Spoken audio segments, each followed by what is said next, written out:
जगन्नाथपुरी मंदिर बनने के पीछे एक बहुत इंटरेस्टिंग स्टोरी है। वैसे तो बहुत सारी कहानियां हैं, लेकिन हम 2-3 स्टोरी को जोड़ के आपको एक कंप्लीट स्टोरी बताने की कोशिश करते हैं। कहा जाता है कि महाभारत खत्म होने के बाद कृष्ण भगवान एक जंगल में आराम कर रहे थे। उसी दिन जारासवर नाम का एक शिकारी कृष्ण भगवान के पाँव को हिरण का कान समझकर बाण चला देता है और वो बाण कृष्ण भगवान के पाँव में लगता है। कृष्ण भगवान का मृत्यु हो जाता है। कहा जाता है कृष्ण भगवान का मृत्यु उनके पिछले जन्म का फल था। जब भगवान विष्णु राम के अवतार में थे तो उन्होंने छुप के बाली को मारा था। इसीलिए जब विष्णु भगवान कृष्ण भगवान के अवतार में होते हैं तो बाली जारासवर के रूप में जन्म लेता है और ठीक उसी तरह से वो भगवान को मारता है। उस समय कृष्ण भगवान का अंतिम संस्कार अर्जुन करते हैं। कृष्ण भगवान का पूरा शरीर जल तो जाता है, लेकिन उनका दिल बच जाता है। इसको बाद में अर्जुन ने एक लकड़ी में उनके दिल को बांधकर पानी में दहा दिया। अब ये द्वारका के कोस्ट से तैरकर पुरी के कोस्ट पे पहुंचा। पुरी के तट पे विश्ववासु नाम का एक ट्राइबल आदमी रहता था, जिसको कृष्ण भगवान को वो दिल मिलता है। वो नीलगिरी के जंगल में उस दिल को नील माधव के तौर पे पूजा करने लगता है, क्योंकि उस दिल का रंग नीला था, एक नीला पदार्थ टाइप का। उसी समय वहाँ एक किंगडम हुआ करता था जिसका नाम मल्लव था, जो कि आज के उड़ीसा में पड़ता है, और वहाँ के राजा इंद्रद्युम्न थे।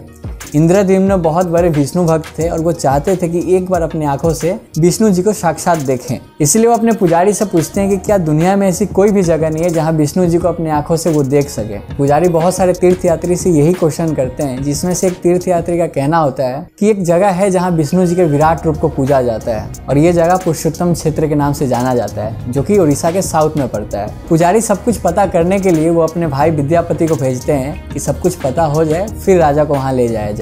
बहुत दिनों की यात्रा के बाद सवारा ट्राइबल नाम का लोगों का एक गांव मिलता है, और वहाँ सभी लोग वैष्णवेज थे, यानी विष्णु जी के फॉलोअर्स। फिर वो विश्ववासु से मिलते हैं, जो नील माधव का पूजा करते थे। वो चाहते थे कि जल्दी से जल्दी नील माधव का दर्शन किया जाए, इसीलिए वो विश्ववासु से जिद करने लगते हैं कि उन्हें जल्दी से जल्दी नील माधव का दर्शन करवा दें। लेकिन विश्ववासु इस चीज़ के लिए मना कर देते हैं। लेकिन विद्यापति उस गाँव में रहने लगते हैं, और इस आस में कि विश्ववासु एक दिन उनका दर्शन नील माधव से करवा देंगे। इसी बीच विद्यापति को विश्ववासु के बेटी से प्यार हो जाता है और वो लोग शादी भी कर लेते हैं। अब विद्यापति विश्ववासु के दामाद थे, और उनके जिद करने पर विश्ववासु मना नहीं कर पाए। विश्ववासु ने विद्यापति की आंखों पे पट्टी बांध दिया, जिस वजह से वो रास्ता ना देख पाए। लेकिन विद्यापति ने अपने हाथों में सरसों के दाने ले लिए थे। विद्यापति पूरे रास्ते सरसों के दाने गिराते गए, और लास्ट में उन्होंने दर्शन किया नील माधव का।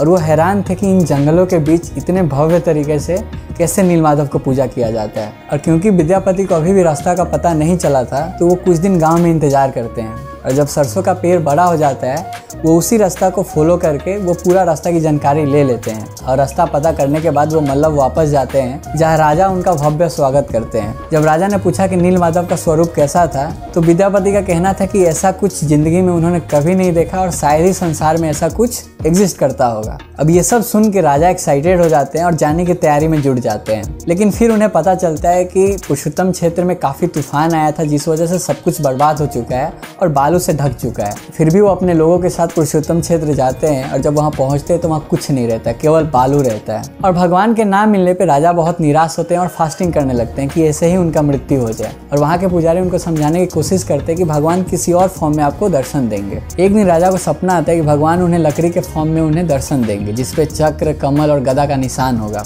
और एक दिन राजा जब स्नान कर रहे थे तो उन्हें एक लकड़ी तैरता हुआ दिखता है। उस लकड़ी का कोई फॉर्म नहीं था, तो उसे मूर्ति के फॉर्म में लाने के लिए सोचा गया। अब सवाल था कि मूर्ति बनवाया किससे जाए। बहुत बड़े बड़े मूर्तिकारों को बुलाया गया, लेकिन वो जैसे ही शुरू करते थे उनका सारा टूल्स टूट जाता था। अब राजा फिर परेशान कि मूर्ति बनाएगा कौन। तभी एक बूढ़ा आदमी आता है और वो बोलता है कि वो मूर्ति बना सकता है, लेकिन उस आदमी का कुछ शर्त होता है। वो राजा से बोलता है कि उसे एक बंद कमरा चाहिए, और वो 21 दिन तक उस मूर्ति को बनाएगा, लेकिन कोई भी डिस्टर्बेंस नहीं होना चाहिए। राजा मूर्तिकार को एक रूम प्रोवाइड करते हैं और उस रूम को बंद कर दिया जाता है। और डेली उस रूम से टिक टिक की आवाज़ आती थी, मतलब जो भी टूल्स यूज हो रहा था उसका आवाज़ आ रहा था। लेकिन 14वें दिन उस रूम से आवाज़ आना बंद हो गया। अब राजा रानी फिर चिंतित हो गए कि कहीं वो मूर्तिकार का डेथ तो नहीं हो गया। रानी के बहुत जिद के बाद राजा ने दरवाजा खुलवाया, और जैसे ही दरवाजा खुला, भगवान जगन्नाथ, बालभद्र और सुभद्रा की मूर्तियां रखी हुई थी, और वो आदमी गायब हो गया था। राजा अपने डिसीजन को लेकर काफी पछताते हैं, लेकिन पुजारी उसे समझाते हैं कि भगवान को इसी फॉर्म में उन्हें दर्शन देना था।